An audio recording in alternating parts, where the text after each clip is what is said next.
Now, it's common to see people wear red on St. Joseph's Day, similar to how people wear green on St. Patrick's Day. The color represents good luck, devotion to St. Joseph, and is a celebration of Italian heritage. But no matter what color you wear this week, Rhode Islanders agree it's about remembering where our families came from. It's a living example of the freedoms it helped inspire. For Amazing America 250 New England Pride, I'm Abbey Buttacavoli.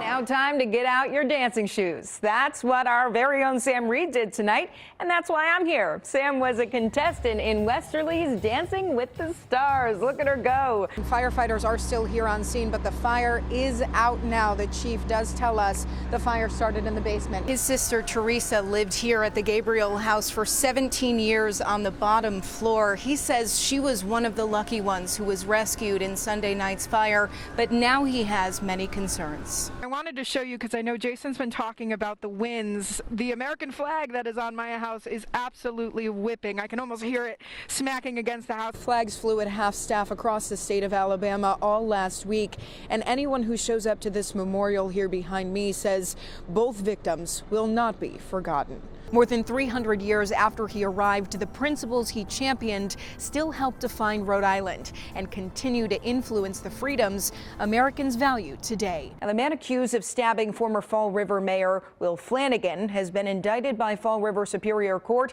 on a different charge. Tammy police say a 14-year-old Marlboro girl was among 3 people detained by federal immigration agents yesterday. Back in 2020, voters approved a $98 million bond to build this building, but with construction costs and logistical challenges, it ended up costing around $125 million.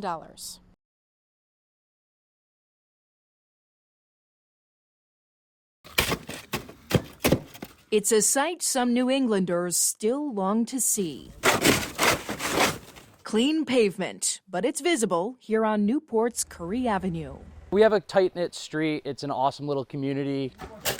The day after the big blizzard, a text to rally the troops hit the neighborhood group chat from the man they call Uncle Jimmy.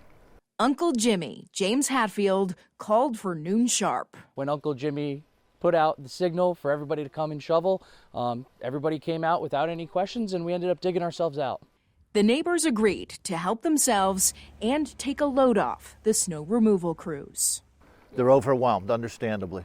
So under the bright Tuesday sun, each family filed outside and got to work. We decided to take matters into our own hands, and old school hard work and camaraderie. I was out here in a t-shirt. Everybody just got a shovel, used whatever they could, and we got it done in a couple hours. Better off for it. Some neighbors have lived here on Curry Avenue for decades. Many hands make light work, and that's exactly what it was. Some only a few days. This is Bowen. He was born last week. Last Sunday.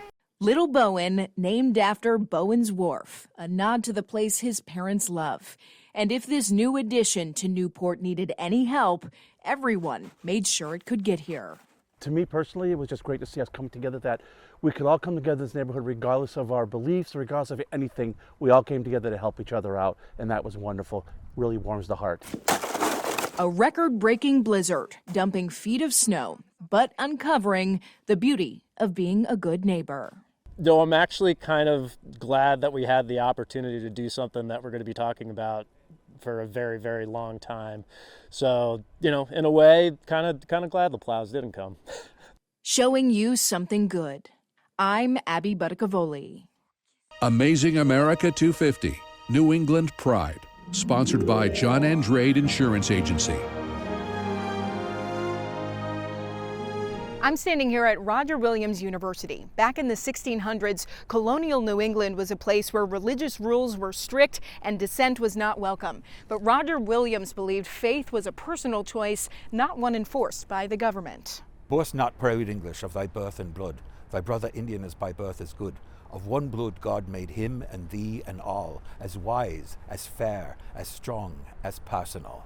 Reciting the words of a poem by Roger Williams, John McNiff, a Rhode Island native, retired National Park Service ranger, historian, archaeologist, and Roger Williams reenactor. Roger stood up against authority, against the king, against the utmost authority in his time.